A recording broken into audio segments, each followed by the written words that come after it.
La carta a los Hebreos. El autor de esta carta es anónimo, y la gente se ha preguntado por mucho tiempo si Pablo la escribió o si quizá fue alguno de sus colaboradores, como Bernabé o Apolos.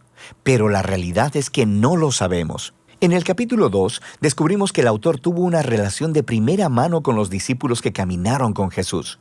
Así que sabemos que esta carta está anclada en la enseñanza de los apóstoles.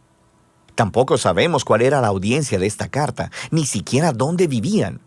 El autor los conoce muy bien y asume que tiene profundo conocimiento de las escrituras del Antiguo Testamento, especialmente de la narrativa de los primeros 5 libros de la Biblia, la Torá, acerca de cómo la familia de Abraham se convirtió en la nación de Israel, de cómo Moisés lo siguió en su salida de la esclavitud en Egipto hasta el monte Sinaí, donde recibieron la Torá e hicieron un pacto con Dios, donde construyeron el tabernáculo que los sacerdotes utilizaban para ofrecer sacrificios, y también acerca de cómo vagaron por el desierto en su camino hacia la tierra prometida.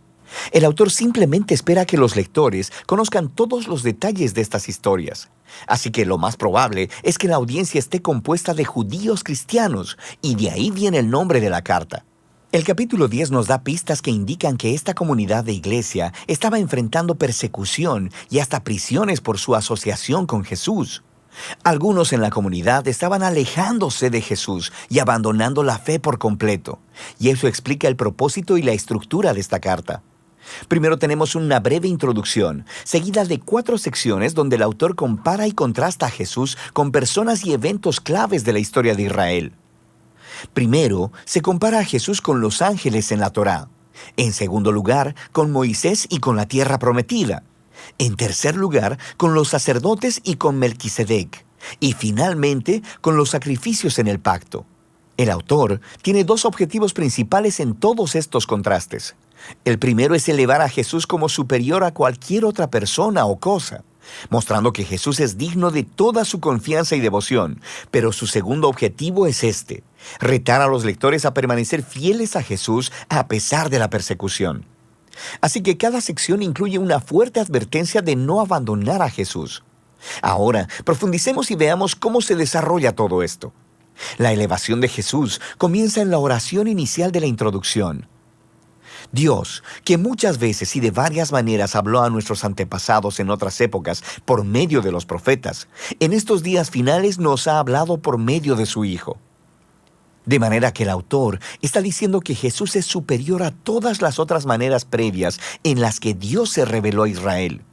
Luego, hace la sorprendente declaración que Jesús es el resplandor de la gloria de Dios y la imagen exacta de la naturaleza de Dios. Estas metáforas hacen la identificación más cercana posible entre Jesús y Dios. Así que Jesús es a Dios lo que los rayos de luz son al sol, o Jesús es lo que la impresión en la cera es al sello de un anillo. Para este autor no hay Dios aparte de Jesús. Jesús es Dios hecho hombre como el Hijo, y esta elevada manera de ver a Jesús es la que se desarrolla a través del resto de la carta. En la primera sección, el autor compara a Jesús con los ángeles, lo que podría parecer un poco extraño. ¿Por qué ángeles? En la tradición judía se enseñaba, basado en Deuteronomio 33:2, que la Torá y las palabras de Dios fueron entregadas a Moisés en el monte Sinaí a través de ángeles. Así que al decir que Jesús es superior a los ángeles, el autor está declarando que Jesús y su mensaje de buenas nuevas son superiores a todos los mensajeros anteriores de la palabra de Dios. De manera que la primera advertencia fluye de este mismo punto. Si Israel fue llamado a prestar atención a la Torá, la cual fue entregada por ángeles, ¿cuánto más deberíamos prestar atención al mensaje que fue anunciado por el Hijo de Dios? Y no solo eso, debido a la condición de superioridad de Jesús con respecto a los ángeles, cuán asombroso es que Él entregara ese estado tan alto para convertirse en hombre, morir y sufrir. En Jesús vemos la gloria de Dios en mayor grado y su gran humildad al Jesús unirse compasivamente al trágico destino de la humanidad. En los capítulos 3 y 4, el autor continúa diciendo que Jesús es superior a Moisés, quien guió a Israel a través del desierto y quien construyó el tabernáculo. Jesús también es el líder del pueblo de Dios, pero en él no vemos el constructor de una simple tienda de campaña, sino de toda la creación. Luego, el autor vuelve a contar la historia de cómo los israelitas se rebelaron contra Moisés en el desierto y perdieron su oportunidad de entrar al reposo que Dios les ofreció en la tierra prometida. Así que aquí viene la segunda advertencia. Si Jesús es mayor que Moisés, ¿cuán mayores serán las consecuencias si nos rebelamos contra Él? Nosotros también estamos en una clase de desierto donde tenemos que confiar en Dios para el descanso futuro en la nueva creación de Dios. Así que asegurémonos de no rebelarnos, como lo hizo Israel en el desierto, y perdamos la generosa oferta de Dios para entrar en su nueva creación. En los capítulos del 5 al 7, el autor compara a Jesús con los sacerdotes que vienen del linaje de Aarón. Su rol era representar a Israel delante de Dios y ofrecer sacrificios que expiaran o cubrieran los pecados del pueblo. Pero él señala que los sacerdotes eran ellos mismos personas imperfectas, así que debían ofrecer sacrificios constantemente por sus propios pecados, así como por los pecados de todos los demás. Algo más era necesario, así que él declara que Jesús es ese algo más. Jesús es el sacerdote definitivo, pero Jesús no vino del linaje de Aarón. Jesús era un sacerdote según el orden de Melquisedec, ese sacerdote y rey misterioso de la antigua Jerusalén, quien aparece en las historias de la vida de Abraham. También encontramos en el Salmo 110 que el rey mesiánico del linaje de David sería un sacerdote según el orden de Melquisedec. Así que el punto del autor es que Jesús es el rey sacerdote definitivo. Él es moralmente perfecto, está eternamente disponible para su pueblo. Así que Él es superior a cualquier otro mediador entre Dios y los seres humanos. Y entonces viene la advertencia de esta sección. Rechazar a Jesús es rechazar a tu mejor y única oportunidad de estar completamente reconciliado con Dios. Así que no hagas eso. Lo que nos lleva a la última comparación en los capítulos del 8 al 10. El autor nos muestra cómo la muerte de Jesús en la cruz fue el sacrificio definitivo, superior a todos los sacrificios de animales que se ofrecían en el templo.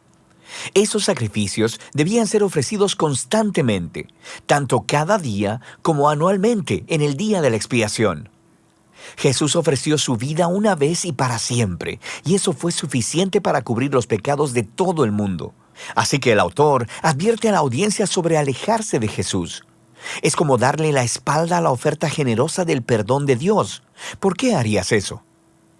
Nos dice que el sacrificio de Jesús es permanente y es el fundamento del nuevo pacto del que hablaron los profetas, donde todos los pecados son perdonados. Así que ahora que el autor ha elevado a Jesús por medio de todos estos contrastes, esta sección final es un gran reto a seguir a Jesús. Piensa en el gran panorama. En Jesús han encontrado la palabra misma de Dios. En Jesús tienen esperanza para estar en la nueva creación. Jesús es su eterno sacerdote. Él es el sacrificio perfecto. Así que ahora ellos deben seguir a todos los grandes modelos de la fe que se encuentran en la historia de las Escrituras y deben permanecer fieles a Jesús, confiando que a pesar de cualquier dificultad y persecución, Dios no abandonará a su pueblo. Ese es el flujo de pensamiento básico a través de la carta, la cual al final el autor dice que es una breve palabra de exhortación.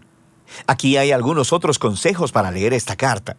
Cuando el autor cite de las Escrituras del Antiguo Testamento, lo cual sucede en casi todas las oraciones, detente y busca las referencias y lee la cita en su contexto original.